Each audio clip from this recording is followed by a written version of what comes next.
Hello, it's Dawn Michelle, and welcome back to my channel and to my hot mess of a desk. Today I'm going to be doing a little bit of a tarot journal with me. So after I did my video talking about my practice, I think that was it, I had quite a few requests to actually see how I take a reading and put it into one of my journals. So I thought today we would go through that process together. I'm going to put it in what I basically call like my sacred readings journal that is different than the sort of daily readings or monthly medicine readings that I do as part of my membership. So that lives in its own sort of journal because it's much more involved practice than these are, which are just kind of readings for special occasions or when I feel like I just need to do a reading that I want to really tap back into later on. So I've gone ahead and already done the reading because I really want to focus more on the journaling in this video. But I have used here just to kind of let you know what I've got going on the table. All of these cards were like shuffled and drawn and pulled you know, as part of my normal reading process. Where I started with this was with the Mushroom Spirit. And I've pulled out all the guidebooks for these decks because I want to normalize using your guidebooks in reading. So I'm going to show you how I do that. Even though I've been reading tarot for quite a few years, going on decades now, I still get into the guidebooks a lot of the time. So I don't think there's anything wrong with that. So we're definitely going to be doing that today. So I have the Mushroom Spirit here, which I started as my grounding element. Then I pulled one of my Brian Froud fairies. Again, I have that guidebook here, which we'll be getting into as my sort of fae. So kind of the mundane and the magical coming together. And then I have used the Midnight Magic deck here for kind of expanding upon that energy in terms of how I can cultivate these in my everyday life. And then I've also pulled in the Between the Worlds Oracle, and those are the little ones here. So I'm gonna go ahead and just basically shift everything over because when I work with my readings, if I have the time and the space to do a reading and journal all in the same go, then this is the process that I follow, and that's what I'm going to show you today because of all the things that I do in terms of tarot journaling, this is probably the longest and most involved. So anything else would be fairly shorter. I also chose to do a fairly decent sized reading just to show you like how that process goes, how I get all of this into this book here. And what I do is I leave my reading over here on this side of the table. So I'm basically working on the left half of my table currently, and I just shift over and I journal on the other side of my table. I'm hoping that my camera will play along and we can just kind of move things over, and I'll show you how I take all of this and get it into one of my journals. Okay, so now we are on the other side of my desk. You can see here's my little reading mat that I use, and my cards are just right there. My camera says we're straight. It doesn't look straight to me, but I'm gonna trust it because it's probably got a better idea about it than I do. So for the sake of brevity, a couple of things that I have done in preparation was pull out some pens. Most of these just live in the drawer that is just like in this desk.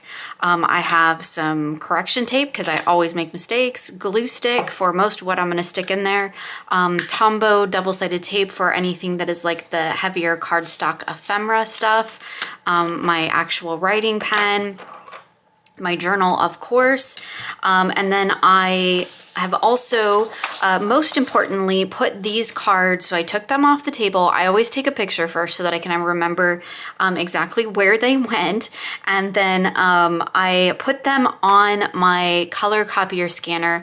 I will list what mine is in the description box below for you. It's pretty old, so there's probably newer, better ones out there, but I do get asked quite a bit. It's basically a 3-in-1 thing where it's a printer, color copier, and scanner all in one. So I just literally lay my cards down on the flatbed of the scanner, and then I select copy, color copy. I reduce the size to 50% so that it creates these little mini cards, and I get lots of questions about, you know, how I do that. It is kind of a bit of a waste of paper because, like, as you can see, I can really only fit 3 on the scanner at a time. But I do like use this as scrap paper, so it doesn't really go to waste. I mean, it does, but it doesn't. this is a process that I really only do for this book now. When I'm doing things in my monthly medicine book, I'm just using my little Canon IV to print my readings and stick them in there, and there's a lot less waste with that. But the color is not near as good, and I love the sense that I can basically relay the reading out back in my journal, and you'll see that here in a moment. So I have those, which I do need to cut out. I will probably clip some of this video together just to speed things along and make it go a little bit faster for you, because this is a pretty involved process. Again, I have some like little ephemera stuff here. I keep a lot of this kind of stuff in one of these little bins and containers. You can see I have, it's a lot of like Tim Holtz die cuts, postcards. Anytime I get ephemera from anywhere, it kind of just goes in here, along with some just like loose stickers. I tend to keep that at hand when I am paper crafting or tarot journaling. I of course have scissors, because scissors are good. And then some washi tape. Here's just a few things that I've pulled out already that I might want to make use of. And this time we're going to do a combination of sort of some ephemera possibly, and then some stickers, because I want to kind of try to keep this like fairly simple. So it's going to be a mixture of a little bit of like line work, of course the card images, some stickers, and maybe some ephemera, but like I am going to try to keep it fairly simple for you, just so that you can see that this process doesn't have to be super overwhelming. So I'm gonna kind of make some space for us here, and we're just gonna go ahead and like jump right into my journal. So I'm gonna just show you real quick like the kind of theme I have going for May. Not that it really matters, because as you'll see, like I do all kinds of things in here, just whatever floats my boat. But I do kind of have a collage-y sort of doodly thing going on so far this month. And so that's probably what I'll keep with, although I don't necessarily feel like it needs to match. Each page is kind of its own thing. So this is the next blank page, so that's where we are going to start. Couple little tips. So when you're at the front or the back of your book where it's like leaning really far one way or the other, what I tend to do is just stick another book or another journal underneath it.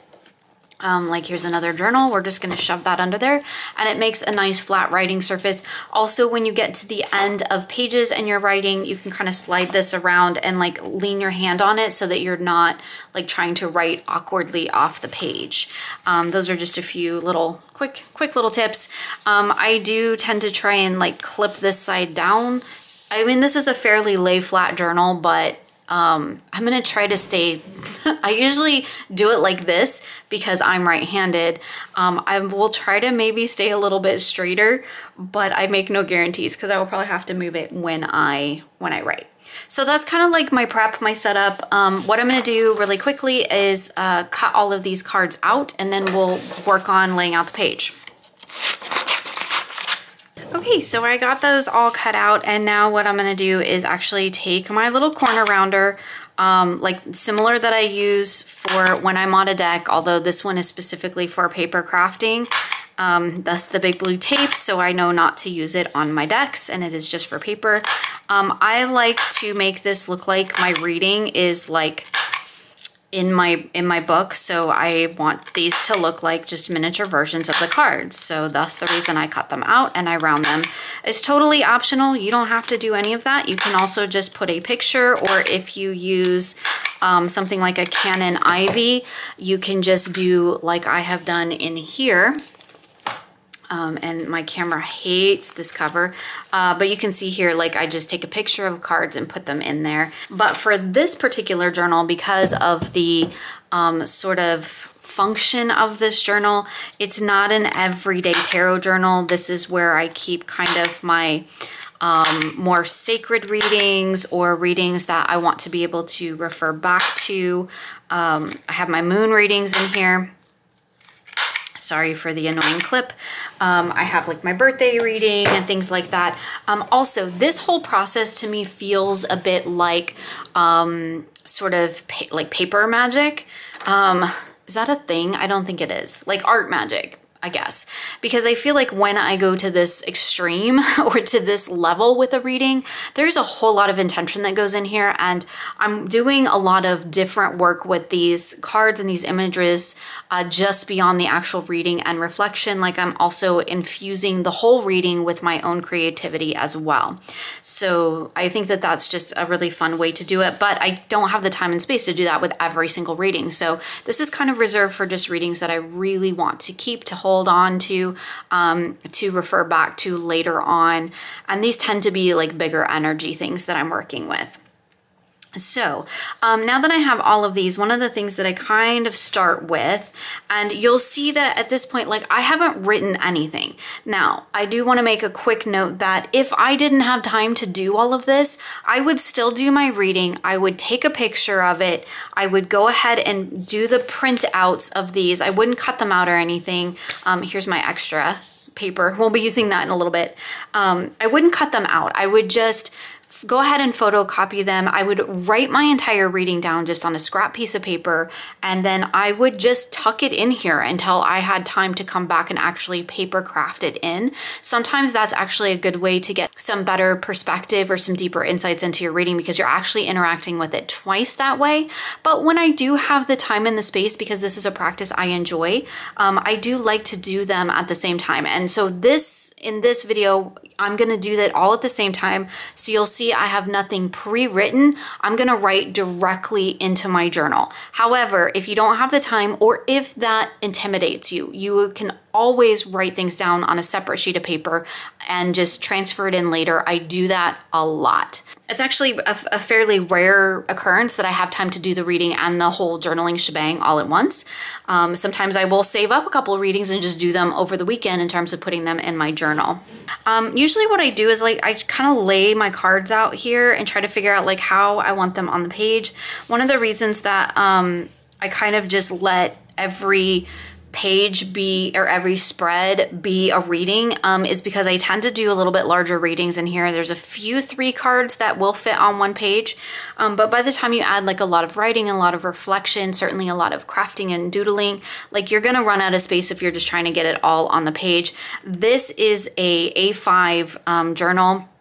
I think it's roughly 5 by 8 inches, pretty standard size. It is in Archer and Olive, just in case I forgot to mention that.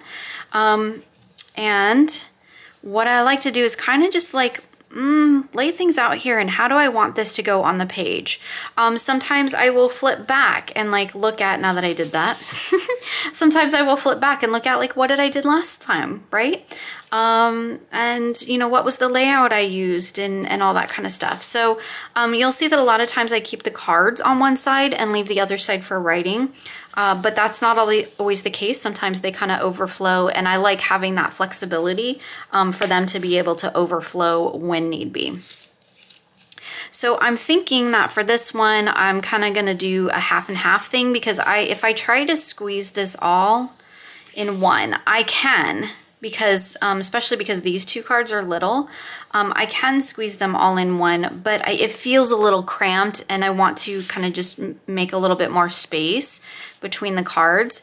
I also want to give myself room to do some decorative stuff, and I'll probably keep the decorative stuff more to this side and then the writing more to this side, which tends to be what I do. It takes a little bit of forethought when you're tarot journaling in this way, because if I want to layer things underneath these cards, I need to plan that out first. And you can kind of see that here in, oh yeah, here's a good one. So I had to kind of figure out what I wanted to do in terms of like a border. I am really loving the sort of bordering my pages as well, but I had to lay all these stickers down first and then put my cards over the top of them. So I kind of just want to take a minute and see like, what do I want to do in here? So I kind of just, you know, stick things where I want them to be. For the most part, like you can get things pretty close to the edge, and then like they'll be over here, and then these can be kind of close to this edge, and they will look like one spread in the middle of the page, kind of. That's kind of the thought process. Okay, so let's start with stickers, because stickers are fun, right? Who doesn't love stickers? So I just grabbed one of my Happy Planner sticker books. I tend to use a lot of these. I love the botanical ones. And then I also have my Tim Holtz Ideology word phrases, because I've just been really loving adding additional like little messages through those. So I have those at hand as well. And like I said, I also have some of this little like ephemera stuff that I just grabbed out of my bin because I knew I had like some mushrooms that I could maybe incorporate. So I first of all think about like, where do I want to position things? And I'm thinking that like I kind of want to do, because this is like a grounded reading, I kind of want to do like maybe kind of focus down in here, like earthy, like green. And I could totally doodle all of this. And I've definitely done that before, where I've been like, you know, just mad drawing like botanicals and stuff. But today we're gonna just use some stickers because stickers are fun. Let me move this over here and kind of put this in frame a little bit. I don't think I've used this sticker book at all. I'm hoping that it will work. I mean, here's some nice big green botanical stuff. I'm thinking with the border, like I want to do the drawn border. So that's also something that I need to keep in mind. Do I want to do that like as the stickers are stuck on top of it, stuck underneath it, stuck around it? The thing with the Happy Planner stickers, like a lot of this stuff gets wasted on me because I don't use it. Although I could, like something like this that says, be patient with yourself, nothing in nature blooms all year. I mean, that's kind of cool. I think that would just fit.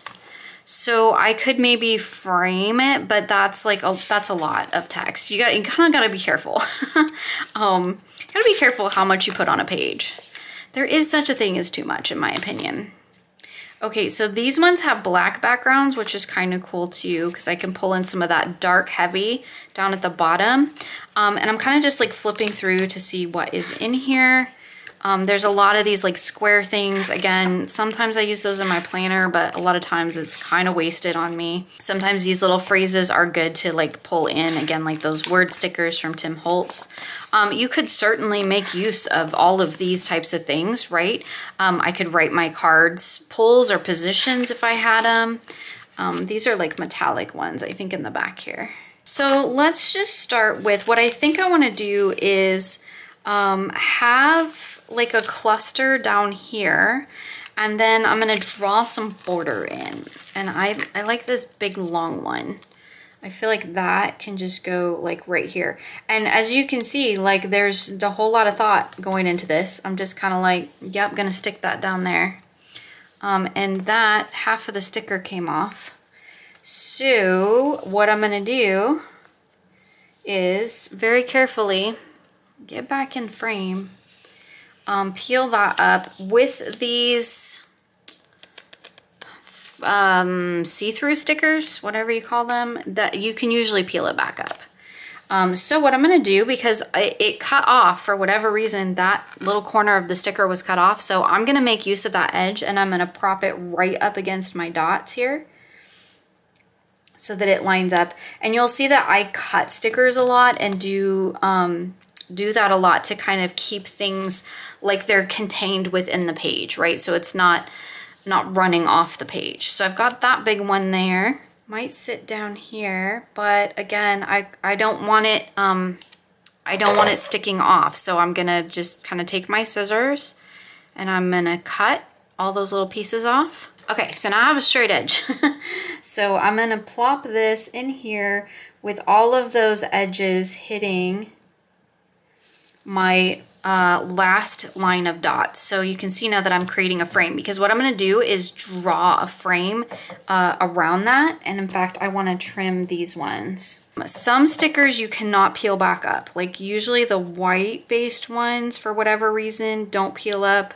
The little vellum ones don't really peel up. I need smaller scissors. That's just too big. Usually these little clear ones are pretty good about like peeling it off the page, although it does depend on the paper type, because the few times that I have stickered on like Tombow paper, it does not come off, like in my experience. That may just be my experience though. Okay, so I'm liking that. And I'm gonna kind of keep it contained down in here because then that leaves me space to put my cards and then space to write around it. Maybe some of this ephemera.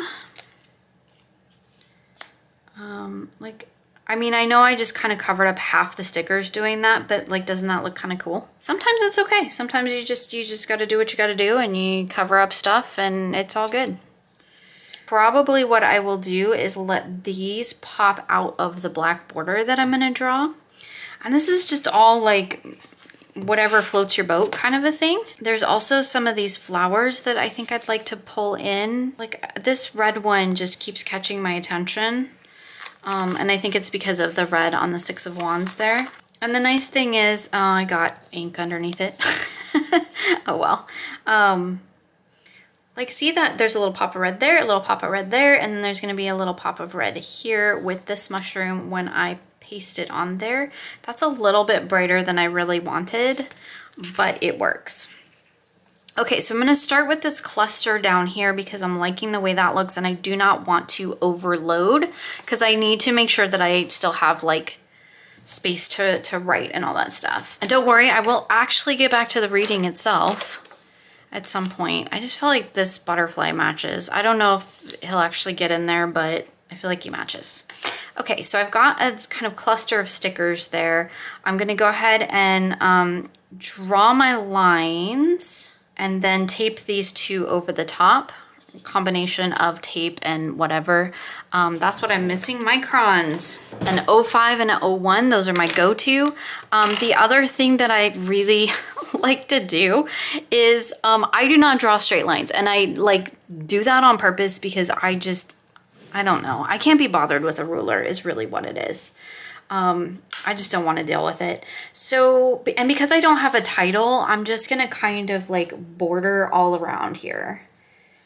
So I kind of just loosely follow the dots. And you can see here, like, I'm not precious about it. I usually kind of round around these corners, but I seem to be going more square-ish, so we're gonna roll with it. And I'm just following that dotted line, and I'm gonna fill in here anywhere where I can kind of see that line. And then some of this ephemera stuff is gonna go over the top of it. Now the other thing that I'm gonna do, because this is like all squiggly looking, is I'm gonna like embrace the squiggly. So now I'm gonna take my 01, that was the 05 that I used. I'm gonna take this thinner one and I'm just gonna real messy. Like scriggle, whoops, went off the page. Like that's totally cool. Clearly, I'm super precious about all of this. And I like that it kind of gives it that intentionally messy look. If that is not your thing, fully encourage you to use rulers. Rulers are great. I'm too lazy. Is really what it is. Yes, squiggly lines. Squiggly lines and dots will cover up a multitude of sins, just so you know. Okay, so now I'm going to take my little ephemera pieces here, and I'm like, should I round the corners more? But I won't. For these, because they're like card stock, I generally tend to use tape. So I'm gonna just run my little Tombow double-sided tape over them. I just find that it holds better. It's also like easier, honestly, than working with a glue stick, but with just regular, this is just regular old paper. I really find that using the glue stick is actually better. Okay, so I'm gonna put that down there, and then I'm gonna pop this mushroom over the top of it. And you can see that I'm doing it on paper because like I'm gonna run the tape off, which will get it all the way to most of the edges, which helps keep it on the paper or in your journal, I mean. But then you kind of have to peel it off. So it kind of makes it like a sticker. So I'm going to pop that. I want it like at the edge of the page and like popping outside of the border. Like sometimes I like to do outside of the border things. Okay, so there I have a little cluster. Now before I get too crazy with the other decoration, I actually want to put the cards in here now, because otherwise I will get too decorative heavy and then I won't leave space for like the actual important things, which are the cards and the writing. So we're gonna go ahead and do that really quickly. And I tend to start from the inside and work my way out. That way, I think I kind of want to go more up here. And then I could do some stuff down here, or write maybe a message from the mushroom card. So for this, I use my Uhu stick. Like, you can use any glue stick. This is just, I don't know, what I have, what I prefer, I guess. These two cards are different sizes, so I tend to kind of line things up, and little dot grid journals are great. Don't stick if you use paper for your roll tape, don't stick your card in it. I've done that before many times. In fact, I should probably just fold it over so I don't do that. Also, if you glue over the same spot on a paper repeatedly, like, your card will stick to it. Found that one out the hard way too. Okay, so clearly there's, you know, so much thought that goes into all of this, but it is a pretty intuitive process, I feel like. You can certainly plan and like lay things out much better than I have. Look at my fairy just spinning there. That's, you know, totally optional. I like it to be a bit more intuitive, where I'm just like, this is where I feel like sticking this thing. And I find that just works well for me. I enjoy the process more, the less I stress about it, and the more I just give myself the freedom to just like plop stuff in there. Be like, yep, you're gonna sit there. That's a perfect place for you. So anyway, yeah, just gonna glue these little cards down. Again, I do have my reading like right here. It's just off camera, so I am double checking that. I also have a picture on my phone because I keep a digital record in my photos of most of my tarot readings, because I just like to. And I guess now I'm back on Instagram, so I've been posting some stuff there. I reinstated but deleted everything that was on my Instagram and have started anew, started fresh. Okay. And it doesn't have to be like perfect, but you can see here as I'm doing this, like it's almost like I'm reproducing that little reading over here. And I just really love the look and the feel of that. One of the reasons I started doing that a long time ago was because I did not have the space to like leave cards out like at all. I should have done this one first because I want those to kind of stack in there. we didn't have the space. I didn't have a tarot room. I didn't have dedicated space, didn't have dedicated journaling space, like any of that. And so I didn't have the room or the ability to like just leave readings out. And so I started doing this as a way to kind of keep readings at hand and be able to like come back to them. It's like creating a little mini version in here that I can come back to. And even though I could leave readings out, I still prefer this because it's my reading, it's my writings, my reflection. I can add to it if I want. And it's just a really lovely process. That card is totally crooked. The only problem with doing like journal with me's is I tend to do everything crooked because I'm talking at the same time, but that's okay. Again, it's not perfect. I'm not going for perfection here. It's never about trying to be perfect with anything. It's just about the experience itself and the fun, the joy of creating my reading in here. Okay, so at this point, I have kind of whatever my base creative element is on the page. I have my border and I have my cards in here. This is the point where I would actually start putting my reading in. Now, again, if you've done your reading ahead of time, if you've written your reading down on a separate piece of paper, then you can just start transferring things over. But I'm gonna show you how I go about it. And I'm totally gonna use the guidebooks because like like I said, I totally want to normalize that. I think that is a perfectly acceptable way to work with cards, and I enjoy them. After all, like that's kind of the point. It's why we have guidebooks, right? Okay, so we're gonna start with this Mushroom Spirit Oracle because I feel like that was kind of like my focus, my central anchor for this message, or for this reading, and the message was restore. So I'm gonna look in here. I got a lot of mushroom energy going on today, and just see what the little guidebook has to say. Usually I will, you know, read through the interpretation. Sometimes I will pull directly out of the message in here. I do that much more with Oracle than I tend to do with Tarot. Tarot tends to be more my own reflections. But I do occasionally find like snippets in here that I'm like, that's just perfect. It sums up everything and I don't need to like reinvent the wheel, right? I'll just use the message that's already in here. So this is really about like taking the time that you need.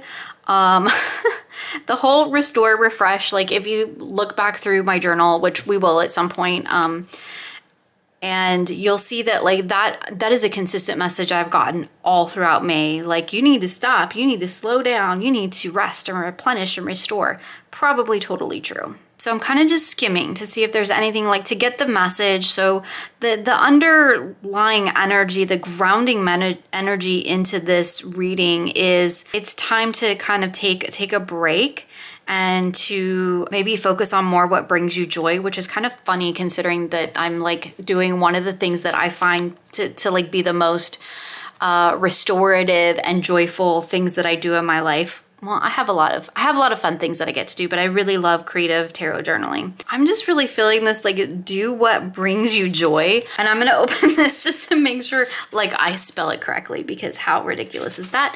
Also, need to put on my glasses because I am working with words. So let's just do a do.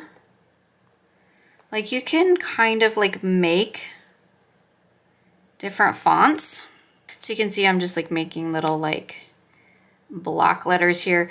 Also, like if you ever want to make like fancy font stuff, like you can use your computer, like your word processing program that has like 900 fonts on it, and just type up the word that you want and just look at it and copy it. I've done that before too. Or you can look online. There's lots of font stuff online too. And I always double check, did I spell it correctly? Do what, and then let's write in cursive, do what brings, and then I'm going to write joy in this green color.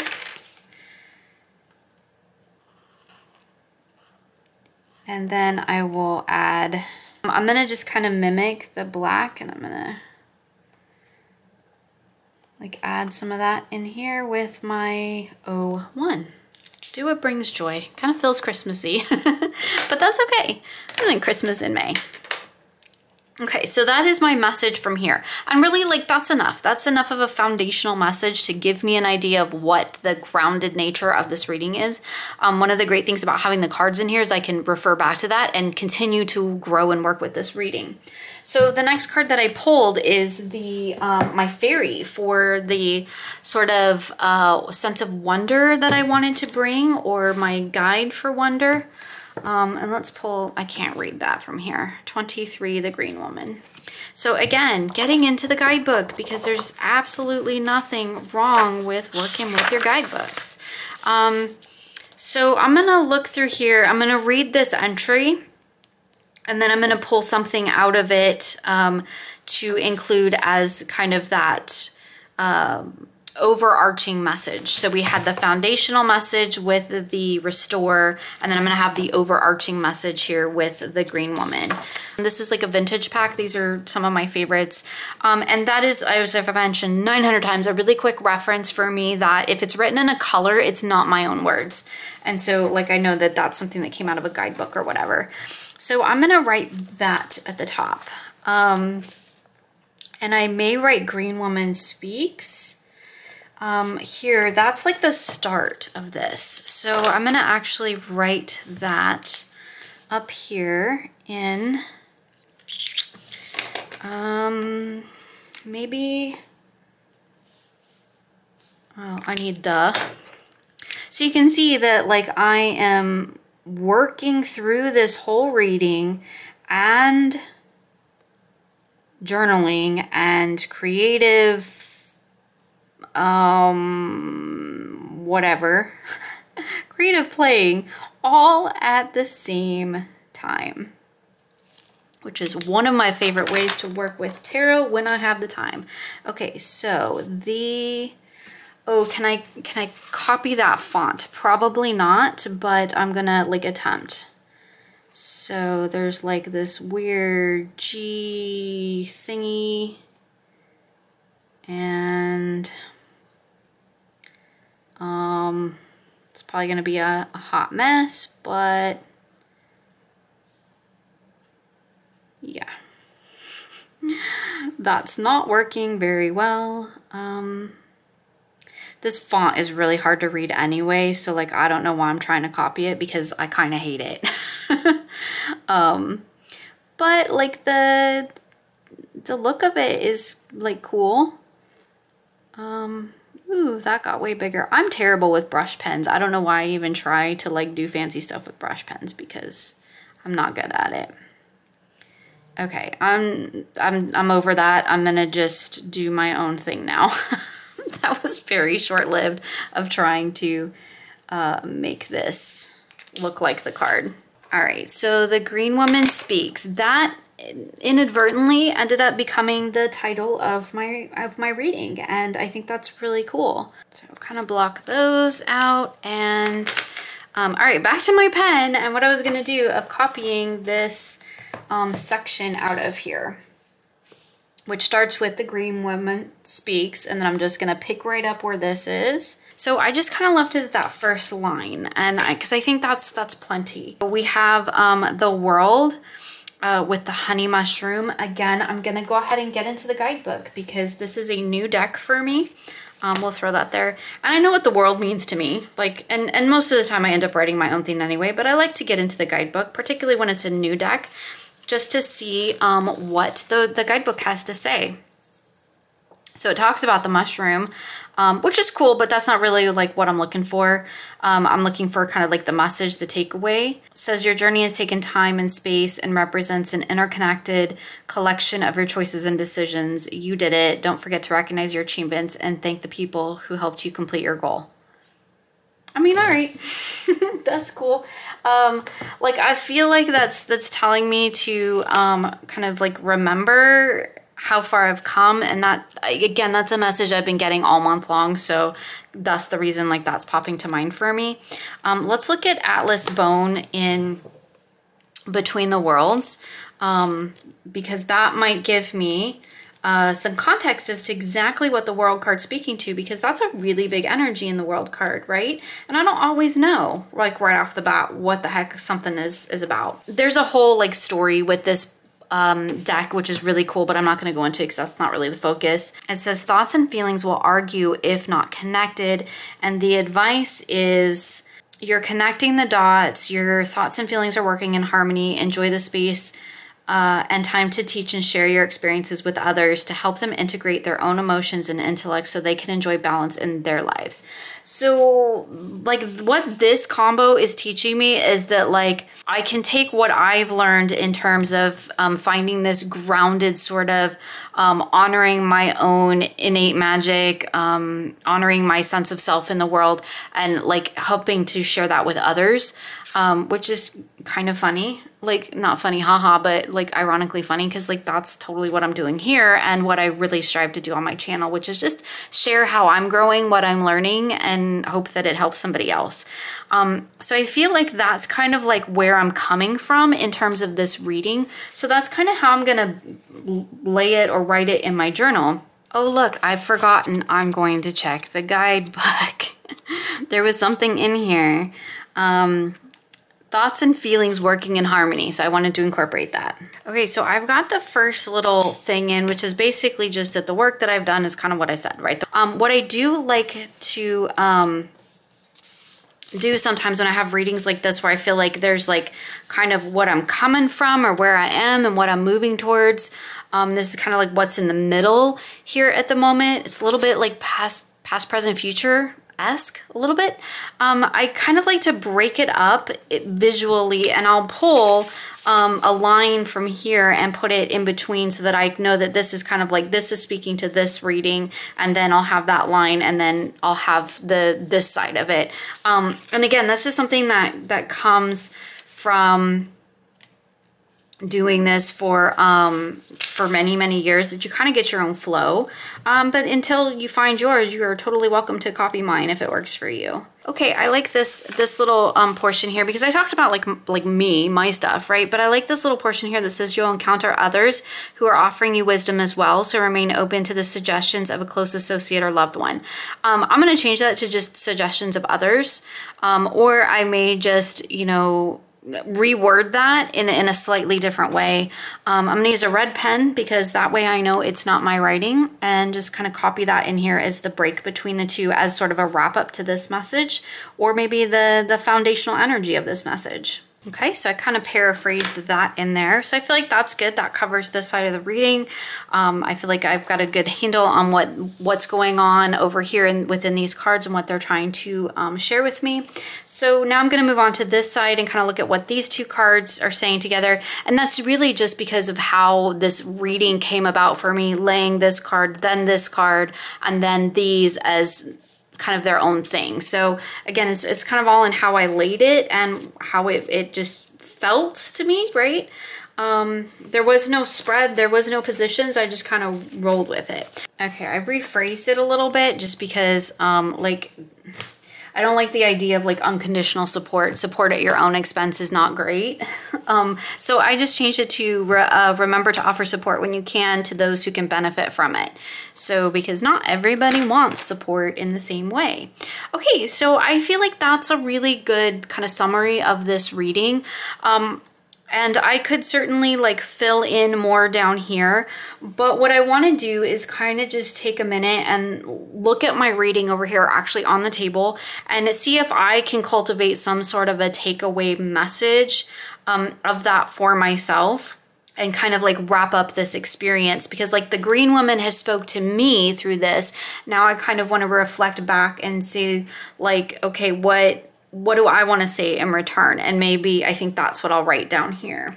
I want to just kind of play for a minute and see, what do I want it to say? Do what brings joy and supports others in finding their... Wasn't that a message? Finding their happy, finding their joy. I'm just going to put finding their happy. Finding their happy, finding their inner growth, finding their, what did the green woman say? Finding their innate, yeah, that's what it was. Innate magic.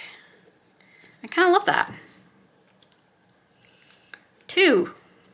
Okay, so sometimes I do that.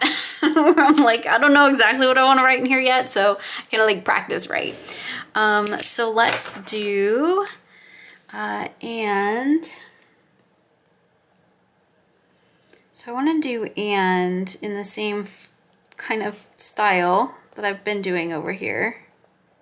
So you can see kind of, I guess, hopefully how this is almost like it's almost a bit like spell work in a sense, because there's so much intention and that goes into these pages that it does to me feel a little bit like almost like a spell book in a sense, or a ritual book or a grimoire. It has a magical feel to me, but that could just be me. And let's do support because I want that to be kind of big.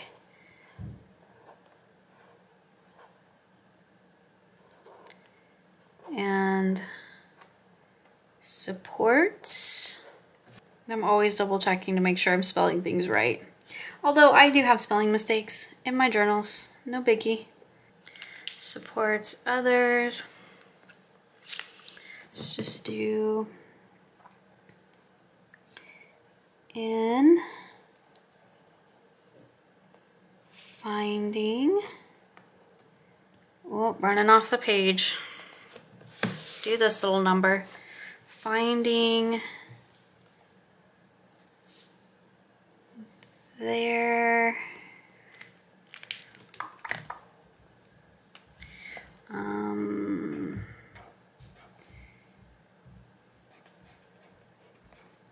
innate magic two, because why not, with an exclamation point. Okay, so like I think that works.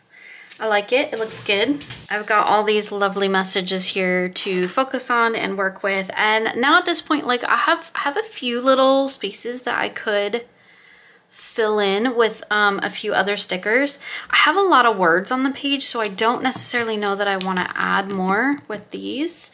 But I feel like there's definitely something I could do up here. There's this own your magic. Like I just feel like that is perfect to go right up at the top here.